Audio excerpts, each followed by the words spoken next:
Bienvenue à ce tout nouveau numéro, le premier de 2025 de votre magazine de réflexion sur l'actualité. J'ai nommé Choc d'idées, mesdames, messieurs. Bonne année à vous tous. Bonne année à nos fidèles internautes et téléspectateurs, vous qui n'arrêtez de nous soutenir. Je suis très, très heureux de me retrouver en cette nouvelle année à votre compagnie, à vous servir. Alors aujourd'hui, pour un premier numéro, nous avons l'honneur de recevoir quelqu'un qui nous a toujours fait l'honneur de venir, parce qu'à chaque fois qu'on l'appelle, il est là, il est venu répondre à quelques questions d'actualité. L'émission va tourner essentiellement autour de la probable rencontre entre Joseph Kabila et Martin Fayulu, de son discours, de son adresse à la nation du 30 décembre dernier. Et on va voir quelques points d'actualité autour de la sécurité également. Donc je disais qu'un haut cadre de la Mouka est sur ce plateau. Il est secrétaire national à l'identité culturelle au sein du parti politique SID.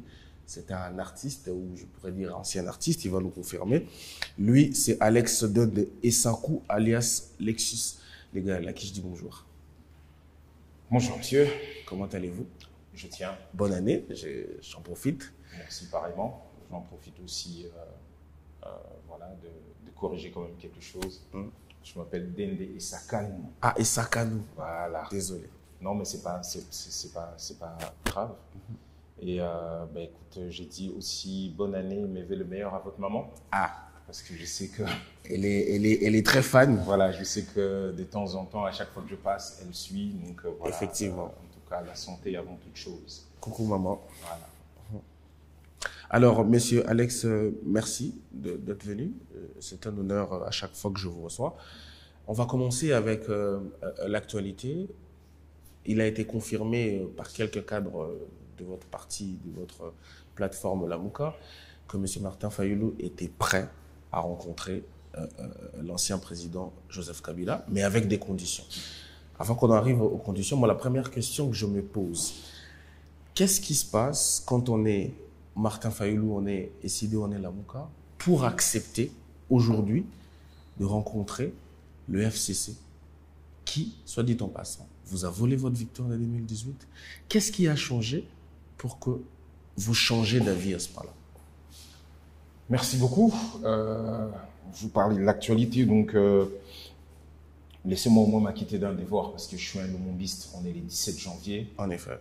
Je vais forcément pécher si je ne commence pas déjà par placer un petit mot pour remercier, rendre gloire et honneur à Okita Sombo Elias, alias Lumumba Patrice Emery. C'est un grand jour pour des gens comme nous, c'est un jour où le patriotisme dans ce pays a pris forme, où l'homme l'a incarné jusqu'au bout, jusqu'à la fin de ses jours, qui a été de la manière dont on connaît, c'est-à-dire violente, très, très, très, très violente. Et un homme de cette trempe ne peut pas passer sous silence, en tout cas pas avec quelqu'un comme moi sur le plateau. En même temps, il n'est pas parti seul. Le même jour, nous savons que M. Maurice Mpolo et M. Joseph Okito ont subi à peu près la même chose. Et nous savons aussi que dès le moment où il a été livré à Tchombe, ici, en tout cas à Léopoldville, il y a eu traque de tous les autres collaborateurs qui ont été dans son gouvernement. Donc il y a eu des rafles ici. Et ces rafles ont été commis, bien sûr, sous Mobutu, sous Kasavubu et autres. Et il y a eu aussi d'autres crimes crapuleux. Et ça, nous ne perdons pas ça des vies. Nous rendons hommage à tous ces gens qui ont vu leur vie être fauchée ces jours à cause de leur engagement pour un Congo uni et meilleur. Nous parlons de Lumumba, naturellement, c'est quelqu'un qui a parlé beaucoup sur... ou à lutter contre cette balkanisation, la balkanisation de notre pays. Nous nous retrouvons ce 17 mai 2025 avec un certain nombre de localités, en tout cas nous le 30 décembre 2024, lors du discours du président Martin. Je crois qu'il en a parlé de 130 localités effectivement. Contre le main, du moins qui échappe à l'autorité de l'État. C'est-à-dire que le défi est énorme. Et un jour de cette trempe aurait pu être un jour où les gens allaient dépasser leur ego et se dire que nous allons commémorer ces grands hommes Et donc, pour mieux les commémorer, c'était un jour où on devait rassembler au maximum, tenter d'arrondir les angles, tenter d'envoyer les invitations à tout le monde et trouver un lieu pour pouvoir commémorer et au moins montrer au monde que malgré nos distensions internes, malgré nos positions partisanes, il y a quand même des gens ou des hommes ou des commémorations qui transcendent nos différences. Malheureusement, ça continue. Qu'est-ce que ça vous évoque, le fait que même officiellement, il n'y a pas eu de cérémonie, il n'y a pas eu ce rassemblement dont vous faites allusion tout à l'heure. Qu'est-ce que ça vous évoque? Est-ce que ça traduit les niveaux de séparatisme qu'il existe aujourd'hui entre la classe politique? Non, je crois que c'est démembrement ou cette forme de la violence contre la mémoire collective. Vous savez, moi, je suis culturel. Cette violence faite à la mémoire collective, cette forme, vous savez, vous vous rappelez, il y a plusieurs 30 juin ici où on ne commémore plus rien. Et en effet. On ne sait pas pourquoi. Il y a on dit que aucune explication. En guerre, ça n'empêche rien, parce que c'est le moment aussi de pouvoir raviver le patriotisme. C'est le moment de démontrer à la face du monde que peu importe ce qui est en train de venir, peu importe le complot qui est fait contre notre pays, nous survivrons, nous sommes là, nous sommes présents. Mais bizarrement, en fait, ça passe crème. On a l'impression que cette résignation, qui n'existe pas dans d'autres choses, c'est-à-dire pour démontrer que l'État a l'argent et que ceux qui sont au sommet de l'État doivent se partager les grandes fêtes, pour les jeeps qu'il faut donner encore aux députés. Non, ça, il n'y a pas de problème. Ça c'est fait. Ça doit être fait pour organiser des inutilités, enfin, on va dire des concertations, de plein des choses au Palais du Peuple, avec plein de gens, faire venir les gens chanter, ou même quand ils sont en colère, casser les mobiliers, tout ça. Non, ça, il n'y a pas de problème. Ça, on trouve l'argent, on arrive à les faire. Mais quand il s'agit des dates qui doivent nous unir, on a l'impression, en fait, que naturellement, on joue aux abonnés absents. On a ce qu'on sait ici, ça s'appelle le prétexte, à longueur de journée, pour ne pas faire ça, pour ne pas faire ceci. Les gens ont rigolé hier quand ils ont vu le site des limités, d'échangeurs, être balayé et tout le reste, alors que pendant toute l'année, durant l'année, on n'a rien du tout. Moi, j'ai toujours dit, c'est même pour un tout petit peu m'écarter, c'est déjà une aberration terrible de pouvoir dissocier le ministère de la culture, du tourisme. Oui. Dissocier ces deux ministères, pour moi, c'est une aberration. Je peux comprendre politiquement, mais c'est une aberration. Juste parce que vous en parlez, c'est très important. On est un 17 janvier. Les ministères de la culture, récemment, quand le site a été vandalisé, on a quand même entendu le son de cloche du ministère de la Culture. Et c'est là même, d'ailleurs, que moi j'ai compris que le ministère avait également des liens avec des sites comme celui de Lumumba. Et aujourd'hui, à la tête de ce ministère, on a quand même quelqu'un de très attaché à la culture. Même au niveau de ces ministères, il n'y a eu aucune initiative, ne serait-ce qu'au niveau de culturel, parce que, voilà, comme vous dites, la conservation de la mémoire collective est une œuvre culturelle, est un engagement culturel aussi. Pourquoi? Moi, ce que je veux savoir vraiment, c'est pourquoi ces silences-là, même... Bon, après, je ne sais pas exactement quand SIDA a été vandalisé. Je comprends pas votre affirmation de... Si ça a été vandalisé... Oui, mais non, quand vous dites que le ministère de la Culture aurait dit... je ne vois même pas en quoi le ministère de la Culture aurait un lien direct avec le fait qu'un siège d'un parti politique soit vandalisé ou que la police attaque jusqu'à mort d'homme, parce qu'on a encore Shadrach, le jeune qui a été tué par la police, est toujours à la morgue jusqu'à aujourd'hui. On n'a toujours pas enterré. Donc, je ne sais pas en quoi le ministère de la Culture serait pertinent de non, moi, je parle du site de l'échange. Très bien, parce que vous avez dit décidé vandalisé et la prise de parole du ministère. J'ai décidé, excusez-moi. Alors, en ce qui concerne le site, donc j'étais en train de dire que pour moi, c'était une aberration. Enfin, je ne vais pas revenir sur la personne à la tête du ministère de la Culture. C'est ici aussi, comme vous avez dit, à la tête du ministère de la Défense, un certain monsieur Bemba. Et il y a toujours des gens qui ont une facilité déconcertante avec les émotions. Ah oui. D'accord? Ils oublient en fait que si il y a quelqu'un qui est à la tête de tout ça, qui préside le Conseil des ministres, vous avez un premier aujourd'hui on parle de premier ministre, ou je ne sais même pas s'ils ont féminisé ces mots-là, mais d'un autre côté qui brille par une absence incroyable de ce qu'il est censé faire. Donc du coup, on s'en occupe même pas beaucoup de dire elle fait pas, quel bilan ou pas. Et quand on vandalise un site de cet ordre, moi déjà personnellement, je vais vous dire, j'ai toujours été opposé avec cette histoire d'une dent qu'on aurait pris. Moi, je crois que Lumumba vit beaucoup plus dans notre imaginaire, beaucoup plus vivant que humilier le Congolais à ces points. C'est que je sais, et que dans la trame d'essai que j'étais en train de vous dire, vous voyez ce qu'on appelle une forme de manque de planification. On ne sait pas exactement ça. Pendant toute l'année, on va laisser, ça peut être ça, ça peut être la commémoration, par exemple, de Laurent Désiré Kabila, ou même celle de Monsieur Kimbangu et autres. J'estime que même en termes de planification, il n'y a pas. C'est-à-dire qu'il n'y a plus rien qui nous unit en tant que peuple. Donc, tout à l'heure, on va revenir à l'appel de Monsieur Martin Fayulu. Il n'y a plus rien qui nous unit. Quand vous avez une commémoration de Monsieur Kabila, qu'est-ce que vous avez?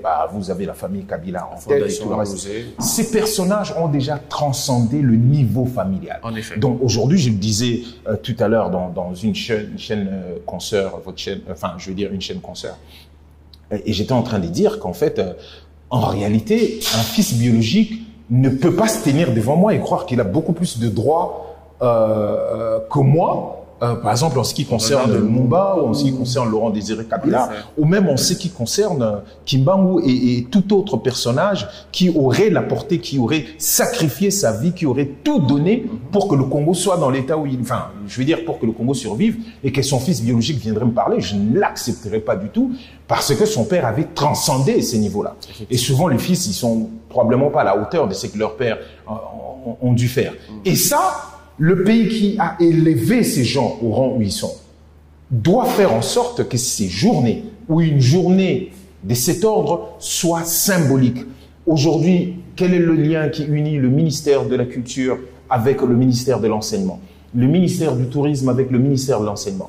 J'étais dans une émission tout à l'heure où où les présentateurs étaient en train de dire que pour lui, il fallait que toutes ces journées soient fusionnées parce qu'il y a trop de fériés. Des fériés. Bon, je pense, moi, qui posait plus l'aspect économique. Mais est-ce que vous savez, moi j'ai dit, j'étais contre cela, je dis que chacun de ces personnages est mort, a eu son sort. Son sort a été scellé à un jour particulier, ça doit rester. C'est aussi l'histoire d'une nation, c'est de la mémoire collective. Les enfants doivent l'apprendre et ça doit rester comme ça. Mais si c'est un problème d'ordre économique qui est posé, parce qu'on est dans une chaîne à portée économique, est-ce que vous savez ce que cela rapporterait si tout simplement le ministère du Tourisme aurait fait son rôle?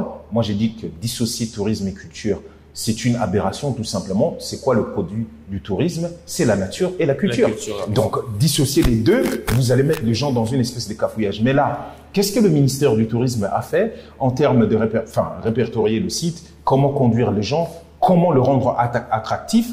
Qu'est-ce que ce ministère a fait? Parce que si ce ministère était réellement dans son travail, et que j'ai dit que dissocier est une aberration, et que si ce ministère faisait réellement ce qu'il faut, un jour pareil, les gens viendraient un peu de partout, les gens viendraient, suivraient, viendraient voir, dépenseraient et autres, et on parlerait... Surtout la portée que l'homme a aujourd'hui. Voilà, on parlerait beaucoup de Lumumba, les gens viendraient visiter cette ville. Il y a beaucoup de paramètres qui ne sont pas réunis, je suis totalement d'accord. Le ministère de la Culture, voilà, comment ce ministère, tout au long de l'année, travaille pour préserver la mémoire, comment ce ministère fait pour que ces sites soient préservés, si ce site est dans sa responsabilité, ainsi de suite, mais tout au long de l'année. C'est pas balayer le dernier jour pour faire semblant parce que les gens vont venir, mais il faut pas prendre les gens pour ce qu'ils ne sont pas, c'est-à-dire des abrutis. Ces mêmes personnes font des défilés tous les jours à l'aéroport, ils voient très bien comment ce site est entretenu, et les gens n'ont pas honte. C'est ça qui est pire, c'est-à-dire que je vais envoyer les gens balayer parce que les gens vont venir visiter, mais il n'a pas honte que tous les autres mois, les jours de la semaine, tout ça a été laissé à l'abandon, et ces jours-là, on va venir colmater. Et c'est ça notre problème, la planification. Il y a un ministère des plans même qui existe, mais c'est ça notre problème. On n'a pas de planification. On réagit par coup, par émotion, on se souvient 2 jours avant, et on va chercher constamment l'argent en urgence. Tout ça, même le centre culturel qui est fait par les Chinois, on se posera la question. On savait qu'on allait inaugurer, même si ce n'était pas totalement terminé, même si les parkings sont dans l'état où ils sont. Aujourd'hui, on pourrait se poser la question, il y a quoi comme budget? Quels sont les crédits alloués? Qui va venir voir quoi? Un jour, quelqu'un pourra toujours vous dire « Ah, on va privilégier la qualité. » Mais quelle qualité? Vous avez des salles qui peuvent avoir 1000, 2000 personnes à l'intérieur. Comment vous allez faire pour remplir ces salles? Oui, un concert de Fally pourra. Oui, Ferré pourra. Oui, Héritier pourra. Mais ils vont pas jouer toute l'année là. Comment ces centres va vivre? Quels sont les crédits qui sont alloués? Comment vous avez fait pour... Et tout ce qui doit être fait. C'est-à-dire que on est à volo. Et c'est ça le problème. Mais ces gens-là, comme ce sont des éminences grises qui à un moment décident de mettre leur cerveau entre parenthèses pour leurs intérêts personnels, ils ont des arguments pour contrer ces discours que je tiens. Ils vont vous dire, il y a tel document qui est fait là. Combien de personnes ont été réellement formées pour préserver cet outil-là? Je ne sais absolument pas. Donc, c'est une déception. Nous ne sommes pas à la hauteur de nous-mêmes. C'est un rendez-vous manqué à chaque fois. Je vous ai dit que le 30 juin est galvaudé. Ben, c'est pareil, comme des jours pareils. Les gens, ils s'en foutent. Ils vont, le prétexte va être, ah, il a plu. Mais non, la pluie, c'est rien. Nous ne sommes pas, et c'est même bien d'être là sous la pluie pour que les gens voient. Partout, on voit dans le monde, quand il s'agit de ce genre de commémoration, oui, il y a plu. Alors, la pluie a empêché de faire quoi? Comme d'habitude, mais ce n'est pas qu'aujourd'hui. Ces genres de préparatifs, c'est des mois à l'avance. C'est des gens qui se mettent d'accord. C'est des espaces qui se distribuent. C'est surtout l'éducation nationale. En effet. Les enfants qui sont ramenés là-bas, les élèves qui sont naturellement en détente, qu'on va dire non, par rapport à ces jours-là, vous devez venir sur le site. Il y a de moins en moins des visites organisées par les écoles. Par exemple, moi je suis non loin du Palais des Marbres, je n'ai rien vu de grave hier, comme c'était les années... Mais parce que c'est une politique qui doit être mise en place. Ouais. Tout ça doit être mis en œuvre. Ben voilà pourquoi je vous ai parlé que ce soit le ministère de la Culture qui doit travailler en étroite collaboration. Déjà que ça ne doit pas être dissocié, ça je l'ai dit, avec le tourisme, mais avec le ministère de l'enseignement primaire. Tout ça doit être préparé. En effet. Et là, les enfants vont se dire, ah non, c'est pas un jour où on doit dormir à la maison, on a ça à faire là-bas. Le professeur d'histoire, ben, ils ont du travail à pouvoir faire. Ceux qui font visiter, tout ça, c'est un écosystème. Et si ce n'est pas pensé, si la personne qui a la tête de tout ça n'a pas ça en cœur, s'il y a personne autour de lui qui le lui rappelle, qui le lui dit, si ce n'est pas écrit clairement dans son programme, quand ça ne se fera pas, ça ne s'invente pas, ces genres de choses. Merci beaucoup, Monsieur Alex. Je partage votre inquiétude parce que je pense qu'un peuple qui ignore son histoire est appelé à la revivre. Et dommage, nous négligeons ceux d'entre nous qui devraient normalement être inscrits dans le panthéon de l'histoire. Mais, puisque vous avez parlé de la conservation de la mémoire collective et longue, c'est une belle transition pour que je repose la première question que j'avais posée. Cette mémoire collective et longue doit aussi être préservée en politique. Quand nous avons vu en 2019-2020 jusqu'en 2023, Monsieur Alex, que vous êtes partout avec Monsieur Martin pour le combat des hold-up électorales, parce que vous savez, vous le dites, que votre victoire a été volée, ce vol organisé hier par l'ancien régime, mais qu'aujourd'hui, vous êtes prêt à rencontrer, parce que vous l'avez déjà fait dans le cadre de l'unité de l'opposition, et aujourd'hui vous êtes prêt à rencontrer M. Joseph Kabila, et je dis vous parce que vous représentez un peu M. Martin ici. Qu'est-ce qui s'est passé? Est-ce que vous avez perdu la mémoire longue? Est-ce que vous appelez le peuple à faire dissoudre cette mémoire collective dont on parlait tout à l'heure? Moi je voudrais savoir qu'est-ce qui s'est passé. Très bien. Déjà que nous n'appelons pas le peuple à pouvoir perdre sa propre mémoire, surtout de ce qui est en train de se passer. Mais alors, je reviens très directement sur votre question. Vous avez parlé de 2019, vous parlez du hold-up électoral, vous parlez du deal. Pour nous, Martin Fayulu a été élu et reste le président réellement élu de ces pays. Et ça, il y a absolument, on ne revient pas sur cet aspect-là. Quel est le contexte aujourd'hui? On nous avait dit aussi la même chose qu'en 2019-2020, nous sortons, nous revenons et nous faisons ce qu'on appelle les propositions de sortie des crises. Vous vous rappelez? En ce moment-là, on avait dit pareil. Qu'est-ce qui se passe? Vous avez pardonné à M. Tshisekedi ou à M. Kabila. Pourquoi vous donnez ça? Vous voulez aller au pouvoir? On nous avait fait le même procès. La preuve, nous avons dit que si la balkanisation a été laissée dans un état On n'en sait rien. Enfin, le président a toujours parlé de 30% par M. Kabila. Avec M. Tshisekedi, nous allons encore augmenter un peu plus. Aujourd'hui, vous avez plus de 130 localités entre les mains des assaillants et surtout en ce qui nous concerne, Rwanda et compagnie. D'accord? Qu'est-ce qu'elle en fait entre-temps?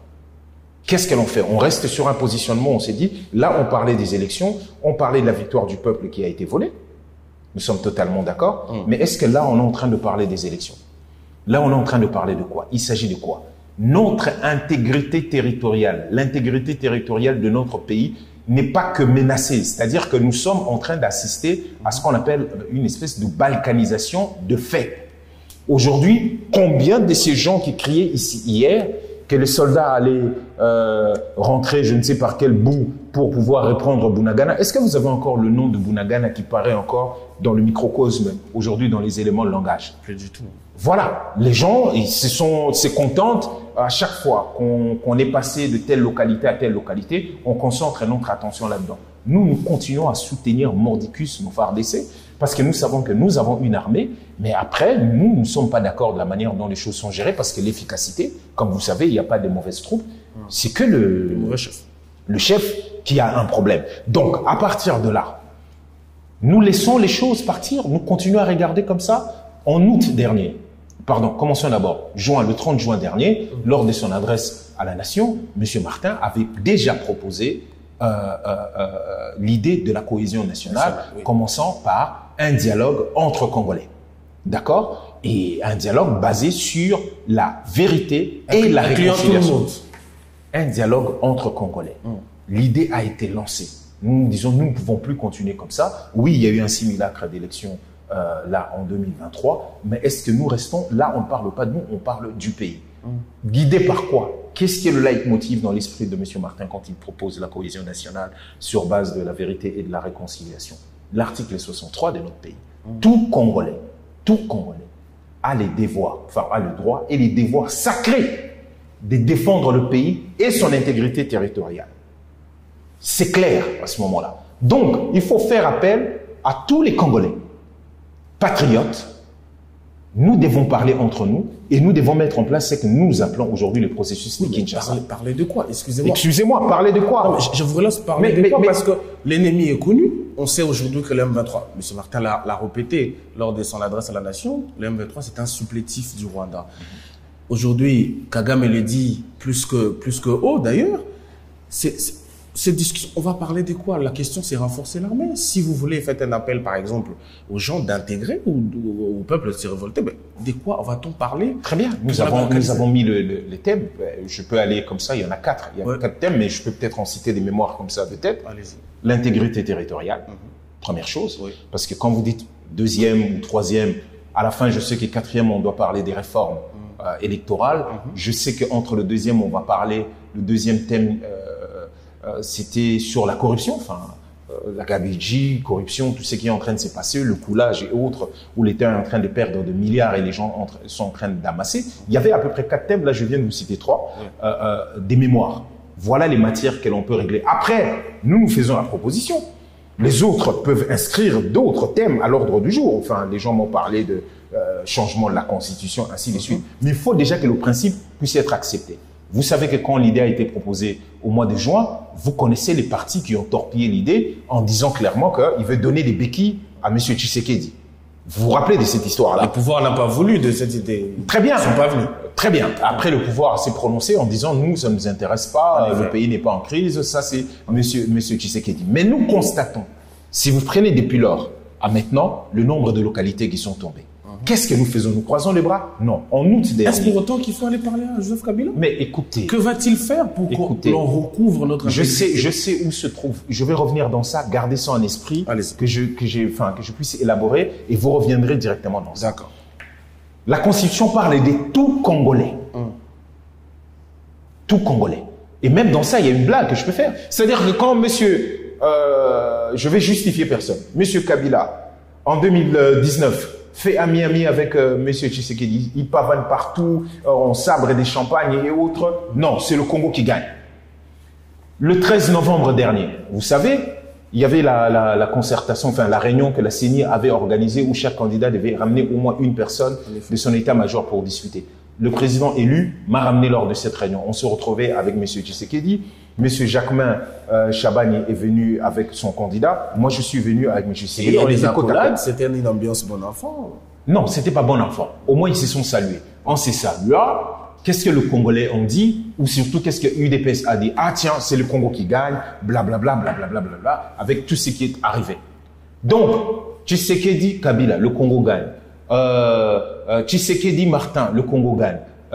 Tshisekedi, maintenant Martin qui doit ou qui devrait ou qui verrait probablement où ils vont se voir. Et là, ça devient messe noire. Pourquoi? Là. Soyons un tout petit peu sérieux. Quand vous avez parlé de hold-up électoral tout à l'heure, vous avez dit, tiens, vous-même, vous avez dit, Monsieur Kabila, l'auteur de cela, mais il y a l'auteur, il y a aussi la personne qui en a bénéficié. Ça ne vous choque pas que quand nous disons dialogue, quand nous disons des pourparlers, pas de partage de pouvoir, ça ne nous intéresse pas, pour aboutir à une cohésion nationale, cela ne vous choque pas que cette main ou cette idée touche aussi M. Tshisekedi et que lui récuse cela. Ben, ça nous a choqués aussi. Mais je ne comprends pas pourquoi si lui refuse et pour des raisons qui lui sont propres et que d'autres acceptent pour leurs raisons qui sont propres, que ça vous choque. Parce que cela veut dire que lui s'inscrit hors constitution, hors l'idée de pouvoir dire que tout Congolais a les droits et les devoirs sacrés de défendre cette nation. On peut être d'accord avec vous quand vous citez l'article 63, même si je ne partage pas l'interprétation. Ah ben c'est pas une interprétation, ça c'est ce qui est dit. Oui, mais tout Congolais a le devoir, ce n'est pas autour c'est pas un dialogue. Mais attends, mais comment une discussion. Mais excusez-moi, comment vous allez atteindre cela? Cela veut dire que tout Congolais prend les armes partout où il est. Comment on fait ça?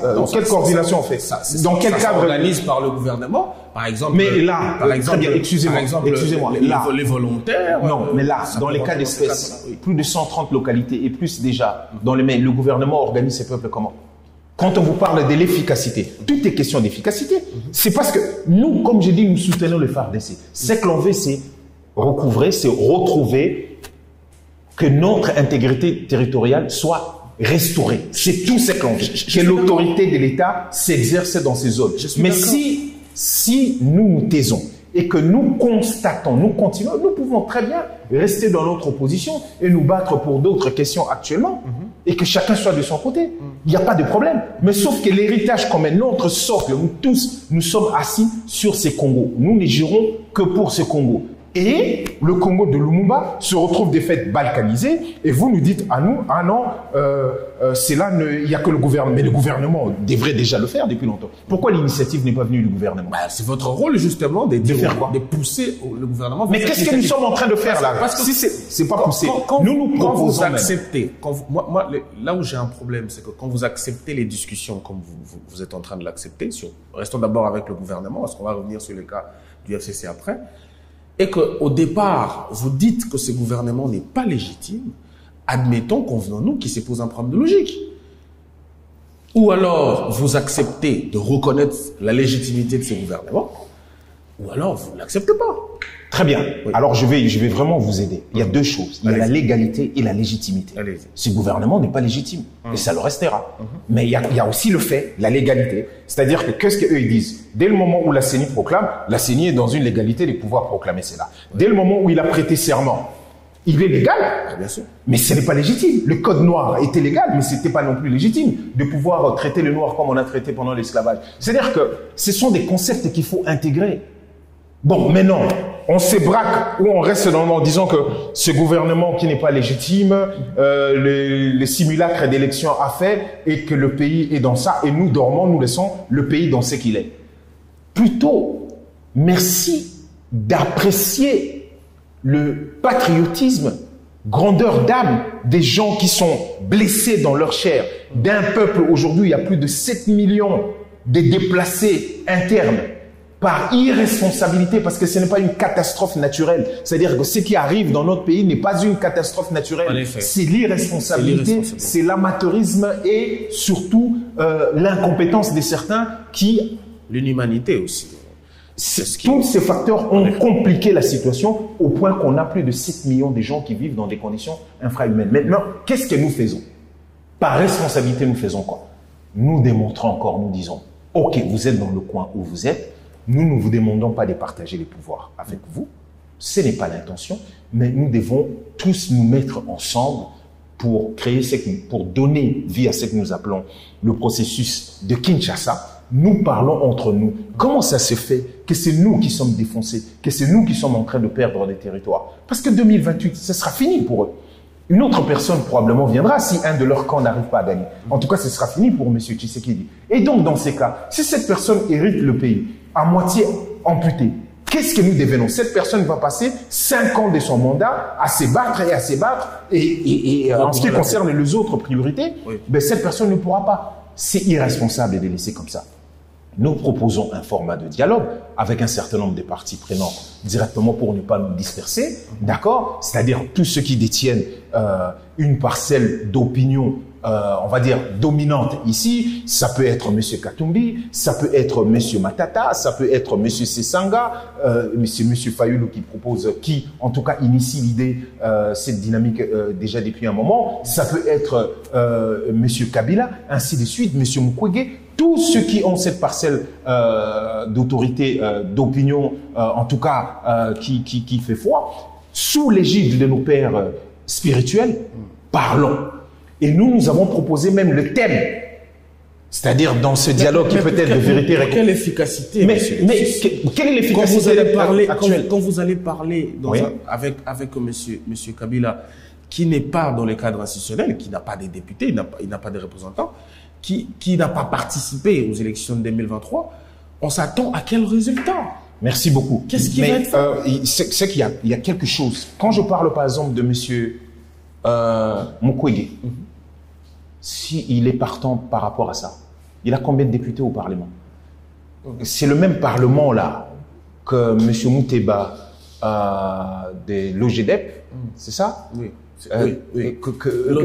L'ODEP, oui, il pose même la question s'il y a même un seul député élu dans cette histoire-là. Il faut être sérieux quand même à un moment donné.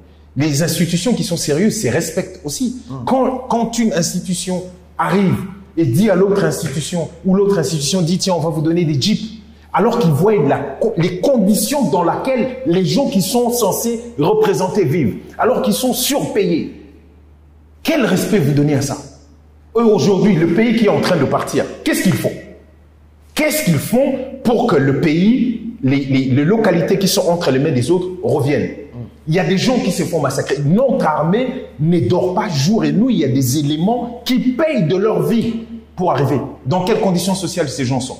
Donc, quand vous venez me dire que moi, je ne suis pas là pour défendre les uns et les autres, dire « Ah, vous allez parler à M. Kabila, M. Moïse ». Moi, je vous parle des M. Fayulu, de l'initiative prise, du courage. Là, vous avez parlé tout à l'heure, quelle légitimité? Ça, je vous ai répondu. Au-delà de tout ce que nous avons dit, mais nous avons dit non. Nous devons appeler les uns et les autres, nous devons parler. Maintenant, s'il y en a un ou deux, excusez-moi, y a-t-il quelqu'un ici qui a été frappé d'indignité ou qu'il y a un tribunal qui avait dit telle personne n'est plus congolais, personne ne peut le parler? Vous allez faire ça? C'est comme quelqu'un qui a fait des affaires pendant 18 ans. Moi, je suis pas là pour défendre qui que ce soit. Et nous ne faisons aucune fixation. C'est vous qui nous rappelez à chaque fois, ah, vous avez parlé. Je vous ai dit. Ah oui, parce que attends, quand il était avec la vérité des autres, non. Quand il était avec M. Tshisekedi, je n'ai même pas mon temps à passer. Moi, je suis pas des FCC ou des CCI. C'est pas mon problème. Moi, mon problème, c'est le Congo. Je vous ai dit tout à l'heure. Quand il parlait avec, ils ont fait copain avec M. Tshisekedi, qu'il l'avait jamais appelé président avant les élections de 2018, n'oubliez jamais ça. Oui. Il le disait à plusieurs fois. Après, maintenant, quand c'était devenu Monsieur le Président, c'était normal. Non, c'était pas normal. Excusez-moi. Quand Ilou Kamba était Premier ministre de cette cohabitation, les choses allaient comme il voulait. Ainsi de suite. Tout ce que nous sommes en train de vous dire, restez dans des positions braquées. Après, vous allez vous retrouver avec un pays totalement amputé. Vous connaissez le projet que l'impérialisme a sur ces pays depuis des années. Vous connaissez ce que le Rwanda, l'Ouganda, parce que nous, on ne dissocie pas ça, le rôle qu'ils sont en train de jouer dans le plan de l'impérialisme, mais surtout, nous vivons les conséquences de cela. Les conséquences de cela. Et en plus, désunis au niveau intérieur. Et tout ça profite à qui? Aux ennemis de ces pays. Donc, à un moment donné, les sérieux veulent que l'on puisse parler entre nous avec les gens non armés pour l'instant. C'est comme ça que je pose, je répète ma question parce que vous n'avez pas répondu à ça. Ces pourparlers-là Oui. vont avoir quel résultat? Quel sera l'impact de ces pourparlers autour du processus de recouvrement de notre intégrité? Parce que vous dites que vous n'êtes pas intéressé par les postes, vous n'êtes pas intéressé par la gestion, mais vous aurez un cahier des charges à la fin de pourparlers. Qu'est-ce qui va se faire si vous n'avez pas le pouvoir, si vous n'avez pas la décision? Qu'est-ce qui va se faire? Vous allez appeler les militants? Non, mais inversons la chose d'abord. Oui. Inversons. Qu'est-ce qui se passe actuellement, le fait qu'on n'a pas de cahier de charge, comme vous dites, on n'est pas au pouvoir, il se passe quoi? C'est parce que les localités... Maintenant, si on prend, on se projette, je suis pas fataliste, on se projette en fonction de l'inefficacité ou des résultats que l'on a actuellement, du nombre de localités qui tombent. Si on projette ces résultats et qu'on dit, ça peut aller probablement, cette tendance peut aller en s'augmentant, c'est-à-dire aller de la même manière. Prendre plus de localités pour ça. Est-ce que tenter ce que nous voulons serait mauvais, sachant que si cette tendance continue, nous perdons le pays? Moi, je suis non, mais il faut vous pas... avez justifié. Excusez-moi. Oui. En fait, ce que je suis en train de vous faire là, si vous retournez une rhétorique, c'est tout simplement nous amener à réfléchir. Nous sommes dans une espèce de maïotisme. Nous sommes en train de réfléchir, nous deux. Les questions ne sont pas oui et non. Vous êtes en train de me demander pour quelle efficacité. En effet. Je suis en train de vous dire, ce qui est fait maintenant où nous tous nous sommes à l'extérieur, où le pays est désuni.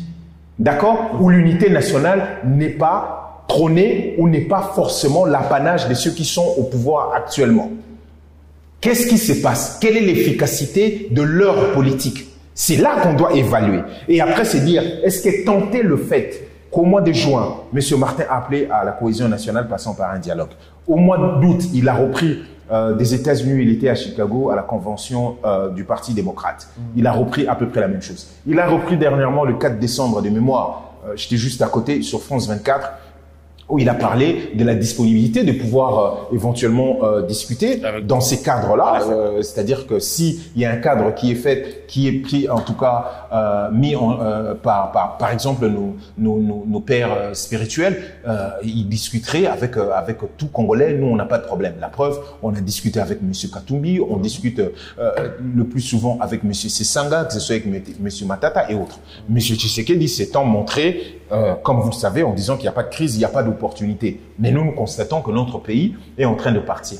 J'ai recours constamment, depuis le début de cette émission à l'article 63, parce que, en réalité, si le Congolais, tout Congolais qui est patriote, doit se sentir interpellé par cet article, il faudrait trouver un cadre. Si le gouvernement ne prend pas l'initiative, comme je l'ai dit, un jour de cet ordre, on a ces mêmes journées, des jours de cet ordre, on les a aux États-Unis, vous savez. Oui. On a aussi ces genres de commémorations en France. Qu'est-ce qu'on fait? Et on sent que les opposition, pays, en effet. tous ceux qui contestent Macron et autres, à un moment, se retrouvent. On a vu dernièrement Joe Biden, que ce soit les Barack Obama et autres, même quand il y a eu deuil de Jimmy Carter. Mais avant ça, on les a vus en commémoration. Je crois que c'était le 4 janvier ou autre chose. Ils sont là. Puisqu'on est quasiment à la fin, monsieur Alex, je vais suivre votre logique. Vous dites, faisons une évaluation de l'efficacité quand on n'est pas unis. Il n'y a rien, les localités sont prises, ça c'est des faits. Donc, pourquoi ne pas être unis? Mais autour de ces discussions-là, on le sait par exemple que du camp des FCC, la priorité des priorités, c'est faire barrage au pouvoir, au régime de M. Tshisekedi, pour ne pas arriver au changement de la Constitution. Est-ce que ce thème-là, vous êtes rassuré que c'est un thème autour duquel vous arriverez à construire une cohésion nationale? Parce que vous présentez la question du recouvrement de l'intégrité territoriale sous l'œil de l'unité nationale. Est-ce que le thème du changement de la Constitution ne va pas encore plus vous diviser?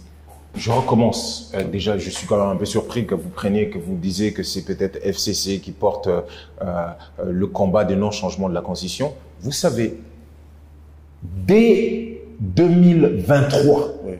Quand on a dit que ces élections, pour nous, étaient un simulacre d'élection, vous suivez le lendemain, quand Martin parle, que nous n'accepterons pas de changement de constitution. Nous le disions depuis. Le problème avec nous est que nous sommes trop en avance. Comme j'ai dit, quand il a proposé au mois de juin la cohésion nationale, parmi les partis qui ont torpillé cette idée en disant « Ah, il veut donner des béquilles à M. Tshisekedi ». Mais il y a aussi tout le bloc FCC. D'accord? Mais nous ne sommes plus en train de regarder ça. Nous continuons à dire la même chose. Le changement de la Constitution, en ce qui nous concerne, n'interviendra pas. Parce qu'il y a encore une année ici, M. Tshisekedi avait prêté serment.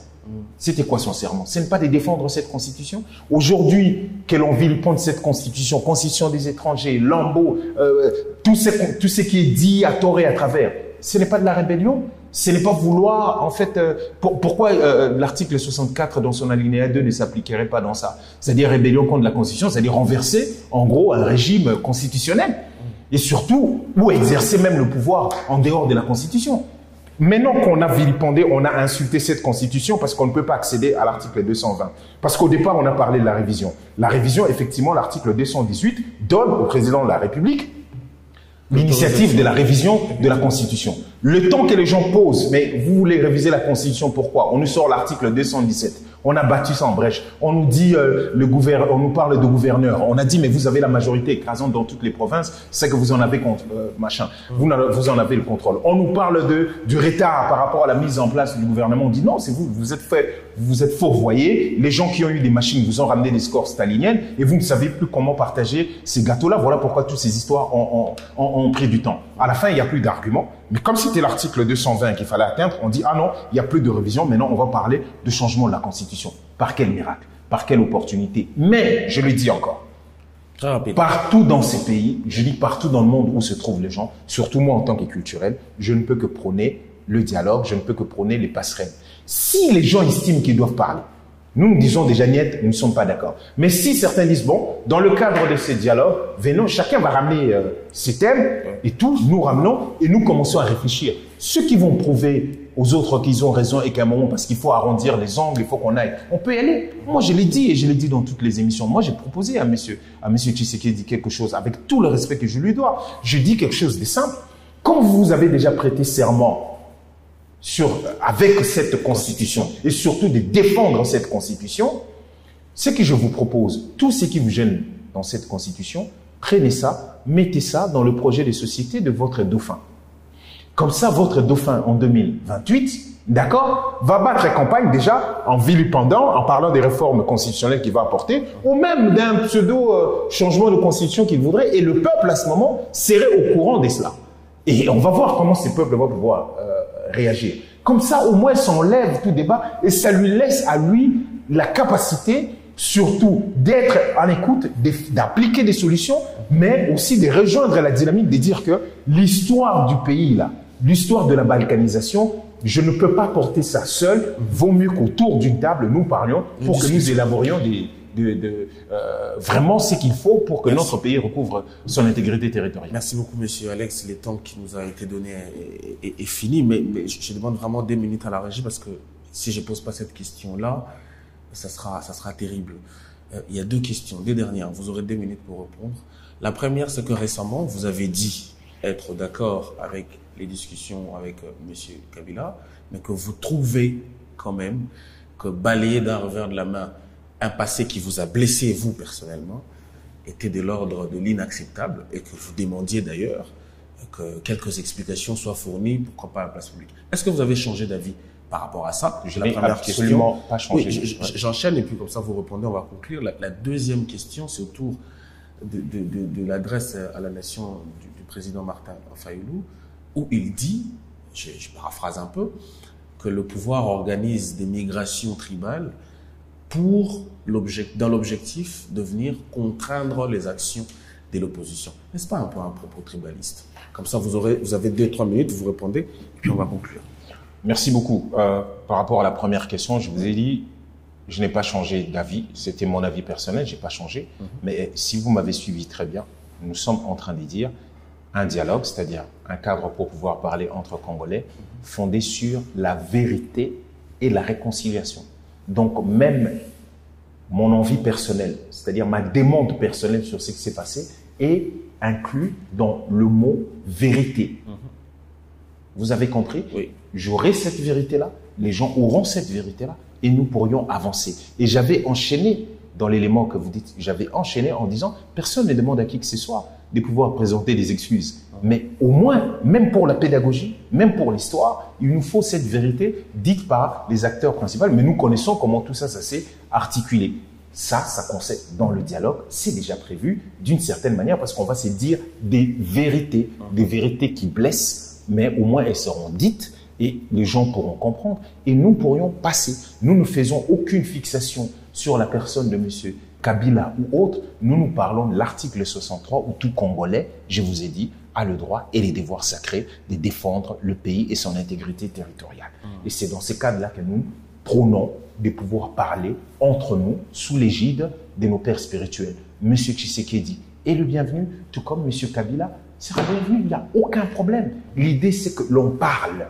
Le processus de Kinshasa doit être actif, activé, réussi pour que ailleurs, c'est que nous allons dire ailleurs. Ceux qui vont nous représenter, quand ils vont dire, ils parlent au nom de tous et qu'ailleurs, il n'y a plus, ils ne voient pas en nous des gens totalement divisés que les uns et les autres peuvent se faire ou pourront manipuler. En effet. Alors, la question sur les propos. Je constate que lors de ces discours, le constat du bilan de M. Tshisekedi a été énuméré en 10 points.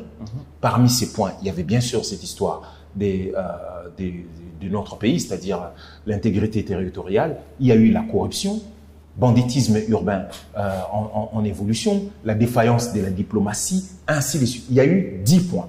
Tout le monde s'est refaire, pas tout le monde. UDPS n'a sorti que le point 5, le tribalisme primaire, pour accuser M. Martin du tribalisme. Je rappelle ce que j'ai dit dans toutes les émissions. En 2019, il y avait un réflexe. Dès que vous parlez mal ou vous vous opposez à la politique de M. Tshisekedi, l'UDPS vous collait un triptyque. C'était tribaliste, jaloux et haineux. Et c'était un réflexe qu'ils ont de traiter les autres des tribalistes. Je rappelle que le 5e point, là, tribalisme primaire, à la fin, le président élu dit ceci. Nous n'accepterons pas que nos sœurs et frères ou nos frères et sœurs soient instrumentalisés à des fins machiavéliques et politiciennes. Il le dit clairement. Alors, comment on peut traiter une personne qui dit déjà que nous n'accepterons pas, là, sur ces mêmes points, que vous dites, qu'ils le disent et que les gens continuent à dire. Quand on relève des faits, il est important pour des gens sérieux de pouvoir se dire, il a relevé 10 faits, nous allons le rencontrer dans ce qu'il a dit. Le premier fait, l'intégrité territoriale. Voilà, nous avons récupéré nos territoires, l'armée est payée, ainsi de suite. Banditisme urbain, la pauvreté grandissante. Voilà, nous avons créé des emplois, nous allons continuer à créer. Pas nous dire que les femmes ménagères et autres rentrent dans un 6 millions d'emplois qu'ils auraient créés, où ils ne savent même pas comment compter cela, mais oublient tout simplement que ces femmes, peut-être, ils étaient dans ces mêmes emplois précaires depuis, même peut-être avant cette prise d'engagement dont on ne sait par quel miracle. Tout ça, ils n'ont rien répondu. Et ils sont venus là où ils savent mieux se victimer. Ils ne sont même pas nombreux. Quand vous allez voir le nombre des personnes qui se sont levées contre ça. Ils ne sont pas si nombreux que ça. Il y a peut-être 3 ou 4 personnalités et vous avez quelques associations. Moi-même, je suis du Grand Kassai. Merci. Voilà. Merci beaucoup. C'était Alex Dende, alias Lexus Légal, au cadre Lamouka, secrétaire national attaché à l'identité culturelle à l'ECD. C'était une occasion pour nous d'éclaircir certains points d'actualité. On n'a pas eu le temps de parler évidemment de tout ce qu'on avait annoncé, mais au moins on a eu le privilège de l'avoir pour éclaircir autour de la probable rencontre entre M. Martin Fayulu et M. Joseph Kabila. Le plaisir de vous servir est le même. Je vous retrouve très très prochainement avec le même plaisir, probablement avec un autre invité. Pourquoi pas, peut-être qu'il va revenir pour qu'on achève tous les points dont on a évoqué et qu'on n'a pas pu parler faute de temps. Merci, ne suivez pas seul, partagez l'émission et à la prochaine.